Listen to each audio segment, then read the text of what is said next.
বিসমিল্লাহির রহমানির রহিম। ভাই ও বোনেরা, যে যেখান থেকে আমাকে দেখছেন এবং শুনছেন, আপনাদের সবাইকে আমার সালাম, আসসালামু আলাইকুম। আশা করি আপনারা ভালো আছেন, আমিও ভালো আছি।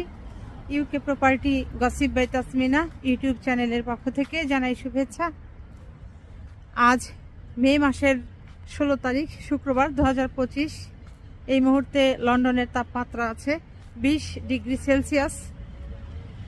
বেশ ভালোই রোদ, যে কারণে চোখে সানগ্লাস দিলাম।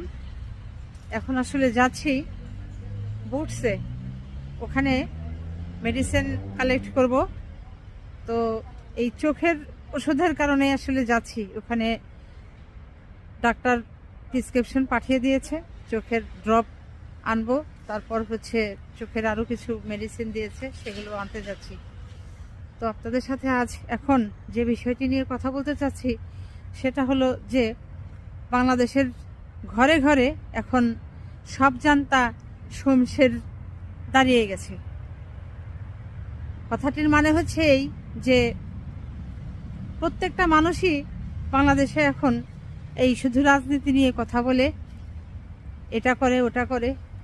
অনেক রাজনৈতিক দলগুলো আছে যেগুলো দেখবেন সেই দলের নেতারা যেটি করছে সাইড টক করছে। সেই রাজনৈতিক দলের যিনি মূল নেতা, যিনি রাজনৈতিক দলকে লিড দিচ্ছেন, আসলে তার কথাকেই মেনে চলাটা সমীচীন বলে আমরা সাধারণ জনগণ মনে করি। এখন পিছন দিক থেকে যদি যে যার মতো করে কথা বলতে থাকে, মানে এক একজনের এমন হামরা চোমরা ভাব যে তিনি ছাড়া পৃথিবীর আর কেউ কিছুই বুঝে না। এগুলোতে হয় কি যে দলের ভিতরে কোন দলের সৃষ্টি হয়, ফাটলের সৃষ্টি হয়, এবং দলের যে ভিত্তি, দলের যে ঐক্য, এগুলো আসলে মানে দুর্বল হয়ে যায়। দলীয় যে একটা কাঠামো, এটি ওরকম শক্ত থাকে না। তো যা হোক, এখন এই সব জান্তা শমশেরদেরকে নিয়েই যেহেতু বাংলাদেশকে চলতে হবে, রাজনৈতিক দলগুলোকে চলতে হবে, এখন ওভাবেই এখন সিস্টেম করে এরা যাতে বেশি কিছু কথা বলতে না পারে, এদেরকে বেশি আশ্রয় প্রশ্রয় দেওয়া যাবে না, সাইড করে রেখে ওভাবে চলতে হবে। তো যে কথাটা আসলে বলছি যে এই যে বাংলাদেশের মানবিক করিডোর, তারপর বাংলাদেশের অর্থনৈতিক হৃৎপিণ্ড হচ্ছে চট্টগ্রাম, এই চট্টগ্রামের বন্দর, এই দুটা ইস্যু নিয়ে যে এখন খুব বেশি কথা বলা বলি হচ্ছে। তো এটি নিয়ে আসলে এত দুশ্চিন্তার কিছু নাই, এই বিষয়টা একেবারে স্পষ্ট। শেখ হাসিনা তিনি নোবেল পুরস্কার পাওয়ার জন্য এই যে রাজি হয়েছিলেন যে বাংলাদেশের চট্টগ্রামের এক অংশে রোহিঙ্গাদের জায়গা দেওয়া হবে, শরণার্থীদেরকে সেখানে আনা হয়েছে, জায়গা দেওয়া হয়েছে। তিনি শুধুমাত্র এই নোবেল পুরস্কার পাওয়ার জন্য তাদেরকে এখানে এনেছিলেন। এখন এনে তিনি খাল কেটে কুমির আনার মতো একটা অবস্থায় পড়েছেন। তো এখন সে অবস্থা থেকে উত্তীর্ণের রাস্তা কি, সেটি এখন আসলে খোঁজা হচ্ছে। আর সেটি খুঁজতে গিয়ে যেহেতু জাতিসংঘ একটি আন্তর্জাতিক সংস্থা, সেই সংস্থা যেহেতু একটা প্রস্তাব করেছে বাংলাদেশকে চট্টগ্রামের একটা অংশ দিয়ে যদি মানবিক করিডোরটা খোলা হয়, তাহলে দেখা যাবে যে এই জাতিসংঘের যে সাহায্যের কথাটা উঠেছে, মিয়ানমারের রাখাইন রাজ্যের যে পরিস্থিতি এখন, সেখানে যে বিপর্যয় হচ্ছে, বিশেষ করে মানুষের সেখানে খাদ্য নেই, তারপর হচ্ছে চিকিৎসা নেই, শিক্ষা নেই, অর্থাৎ মৌলিক যে চাহিদাগুলো আছে, থাকবার যে আবাসন সেটি নেই। তো সেই মানবিক বিপর্যয় যাতে না ঘটে, সেটিকে রোধ করবার জন্য, ঠেকাবার জন্য জাতিসংঘের এই উদ্যোগ, যে কারণে বাংলাদেশের কাছে তারা প্রস্তাব রেখেছে চট্টগ্রামের একটা অংশ দিয়ে মানবিক করিডোরটা দেওয়ার জন্য। তো এটি দিলে সমস্যা কি?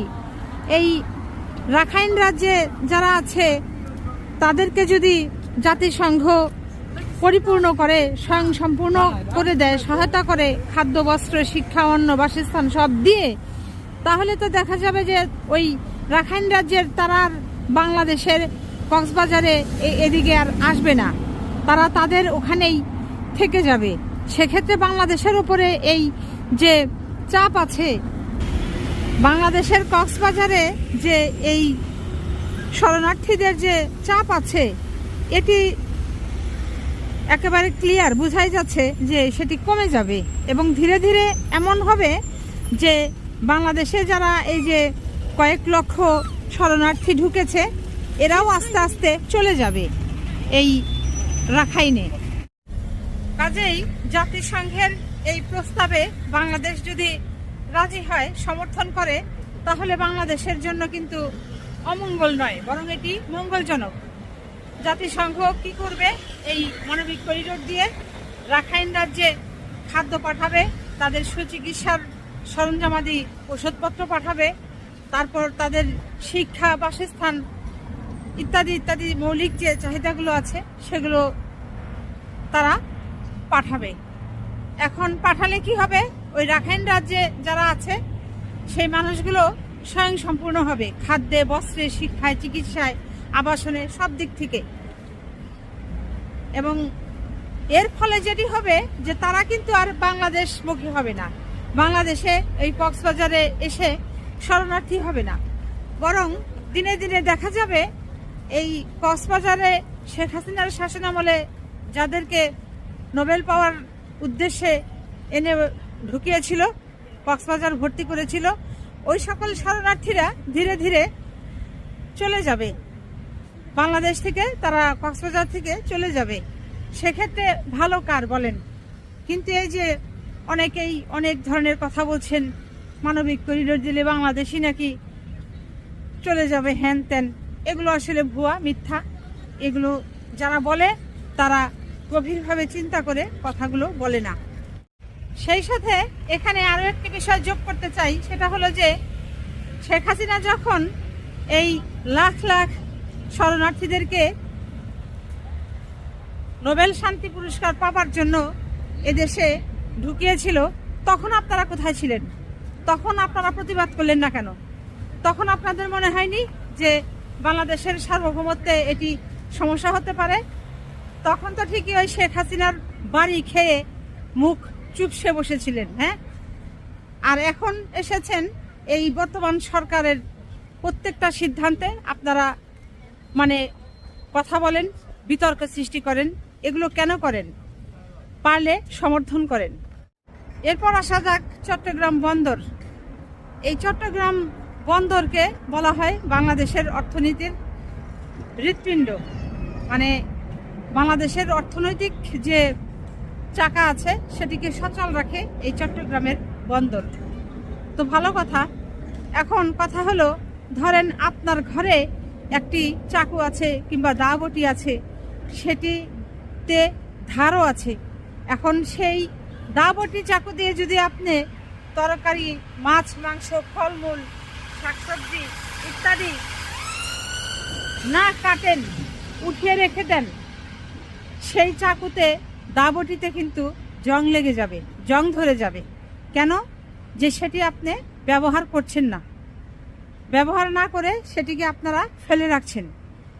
এবার আসেন যে এই কথাটি কেন এই চট্টগ্রাম বন্দরের বিষয়ে এলো। হ্যাঁ, অনুরূপ এই চট্টগ্রাম বন্দরকেও যদি কাজে না লাগানো যায়, তাহলে বাংলাদেশের যে অর্থনৈতিক হৃৎপিণ্ড বলা হয় সেটি থাকবে না, এটিও ধ্বংসের মুখে চলে যাবে।